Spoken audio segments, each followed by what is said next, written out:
আসসালামু আলাইকুম ভিউয়ার্স, আজকে আপনাদের জন্য নিয়ে আসলাম স্পেশাল আচারি সবজি। আচারি সবজি তৈরি করার জন্য যা যা উপকরণ লাগবে আমি আপনাদেরকে বলে দিচ্ছি।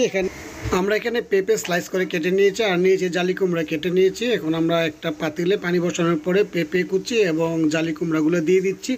শক্ত সবজি আইটেমগুলো আগে দিয়ে দেবেন। দিয়ে দিলাম আলু কুচি। এভাবে আপনারা দিয়ে দেওয়ার পরে শক্ত যে সবজিগুলো সেগুলো একটু ভালো করে সিদ্ধ করে নেবেন, তবে বেশি সিদ্ধ করা যাবে না, অল্প পরিমাণে সিদ্ধ করে নেবেন। এই যে দেখুন বলক এসছে। বলক আসার পরে এখন আমরা দিয়ে দিব ধাপে ধাপে অন্যান্য যে সবজিগুলো আগে থেকে কেটে রেখেছি আমরা দিয়ে দিচ্ছি এখানে।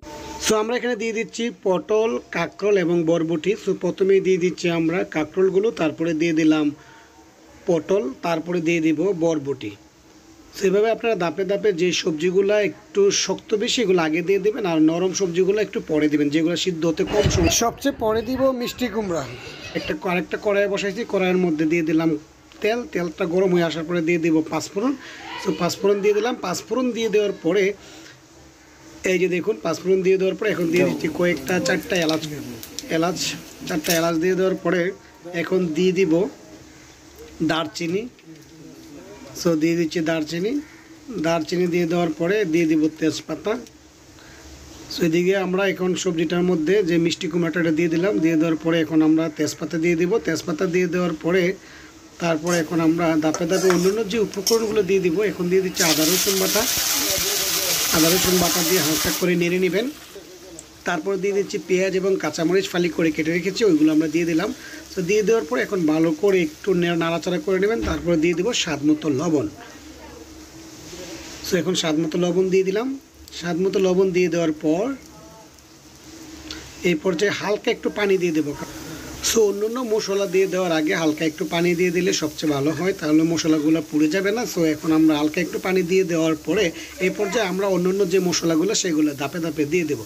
তো আমরা এখানে দিয়ে দিব অল্প পরিমাণে হলুদের গুঁড়া, 1 টেবিল চামচ হলুদের গুঁড়া দিয়ে দিলাম। দিয়ে দেওয়ার পরে তারপর আমরা দিয়ে দিব 1 টেবিল চামচ মরিচের গুঁড়া। সো মরিচের গুঁড়াটা দিয়ে দিলাম। আপনারা আপনাদের সবজির পরিমাণ অনুযায়ী আপনারা এগুলো অ্যাড করবেন। 1 টেবিল চামচ মরিচের গুঁড়া দিয়ে দিলাম। মরিচের গুঁড়া দিয়ে দেওয়ার পরে তারপরে এখানে আমরা অ্যাড করব ধনিয়ার গুঁড়া দিয়ে দেওয়ার পরে আমরা দিয়ে দেব জিরার গুঁড়া। এখন এগুলো ভালো করে একটু নেড়ে চেড়ে একটু কষাই নেবেন। কষাই নিয়ে নেওয়ার পরে এখানে আমরা দিয়ে দিব সবজিগুলো। এখন সবজিগুলো এখান থেকে আমরা দিয়ে দিব। সবজির পানিটা রেখে দেব, সবজির পানিটা পরবর্তীতে আমরা এখানে ইউজ করব। এখন সবজিগুলো মশলার সাথে ভালো করে কষায় নেব।